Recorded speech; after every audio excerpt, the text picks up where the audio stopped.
Helo a chroeso i'n myfyrdod diweddaraf ni yma o Eglwys Gymraeg Canol Llundain. A very warm welcome to you to this, our latest bilingual meditation from the Welsh Church of Central London.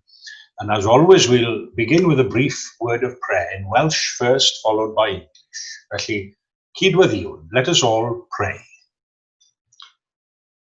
Anfaidrol Dduw, wrth i ni gofio dy ffyddlondeb tuag atom ni, da yw'n gan sylweddoli'n fwy ein hanffyddlondeb i ti. Maddau ni ein diffyg gweledigaeth yn aml, a'n methiant i ddaddoli a thwasanaethu fel y dylai. Almighty God, as we remember your faithfulness toward us, so we are made more conscious of our unfaithfulness to you. Forgive us for the smallness of our vision so often, and our failure to worship and serve you as we ought. Gofynnwn hyn oll yn enw Iesu, ein ffrind a'n gwaredwr. Amen. Felly, at eiriau o ail-lyfr Samuel. And the king said, King David, that is the young man Absalom safe? Gofynnodd y brenin, a yw'r llanc Absalom yn iawn? Those are the words we find in the second book of Samuel, the 18th chapter and verse 29. James Moffat translates the verse in his own down-to-earth way, is the young Absalom all right? Ac mwyn roi'r geiriau yma yn eu cyd-destun hanesyddol, roedd y brenin Dafydd wedi holi'r cwestiwn yn dilyn brwydr fawr pan oedd ei elynion wedi trechu gyda'i fab ei hun Absalom yn arwain y fyntau. Here we have a father's anxious question concerning his son. Quite a wicked and rebellious son, but nonetheless a well-loved son. Is the young Absalom safe? A yw'r llanc Absalom yn iawn? Mae'n ddiddorol nodi I fod heb holi am ganlyniad y frwydr o gwbl, ond yn hytrach yn holi'n syth am dynged ei fab. He doesn't ask how many troops have been lost in battle, or about his prized captain Joab, who he'd relied on so much in the past, but rather, is the young man Absalom safe? King David, I feel, was showing more of the father than of the king, more emotion than perhaps detached statesmanship. A faint ohonom ni hefyd yn ddigon naturiol a greddfol bod pethau eraill yn pwyso'n drwm ar ein meddwl ni falle. Wedi holi sut mae fy mab, fy merch, fy mam, fy nhad. Are my loved ones, my nearest and dearest, are they safe and well? That's the question which presses most heavily on us all at times. No matter how much pressure and stress we might experience from other things in life, the most important consideration is our interaction and concern for others. Roedd wedi gorffen llawer o negeseuon e-bost yn ystod y cyfnod clo diweddar yma, gyda'r geiriau, cadwch yn ddiogel ac yn iach, keep safe and well. I'm sure that's been many a wish and sentiment during the past few months. Dwy ystyriaeth ar eich cyfer chi heddiw. Two considerations for you today. Firstly, to look at the question asked. Secondly, briefly, to consider the answer. Felly'n gyntaf, gadewch I ni edrych ar y cwestiwn I ddechrau. Cwestiwn sy'n llawn pryder a chonsyrn tad dros ei fab. A yw'r llanc Absalom yn iawn? Now, although not a parent myself, I can obviously well imagine the great and real worry, anxiety and concern of parents for their children. I'm sure many sons and daughters don't willingly cause sorrow for their parents, yet they manage to create great grief and anguish to their parents sometimes. Ar y llaw arall, mae rhai pobl ifanc yn ewedig yn eu harddegau, yn eu hymgais i ymryddhau o afael a chaethiwed yn eu tŷ nhw o'i rieni, yn achosi poen a phryder iddynt. All parents have anxieties.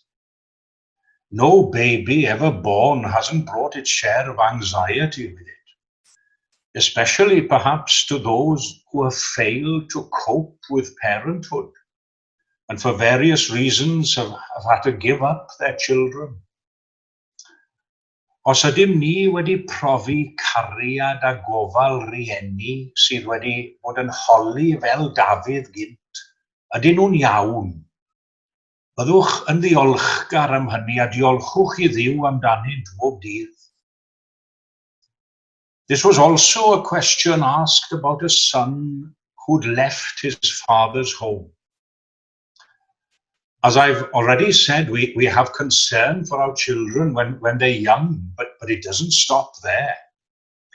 Even when they've left the confines of home and school, when they've formed their own attachments and commenced on their own lives and careers, parents are still concerned for their welfare.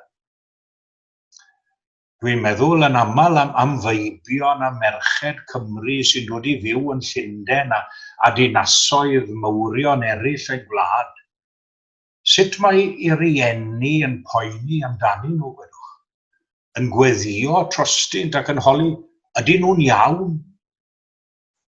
O na fyddai mwy ohonynt yn sylweddoli bod eglwysi a chapeli ar gael i'w hymgaleddu a'i cyfleidio nhw a chynnig cymdeithas Gristnogol gynnes iddyn.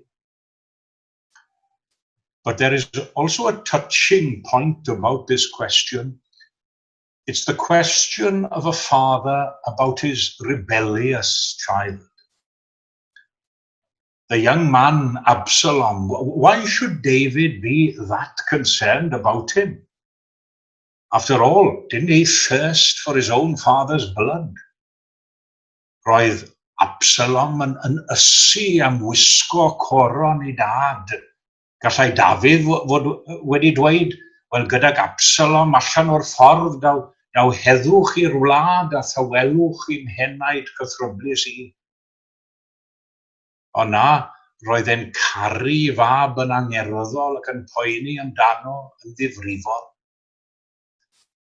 Isn't this an image in miniature of God's love to us as his rebellious children?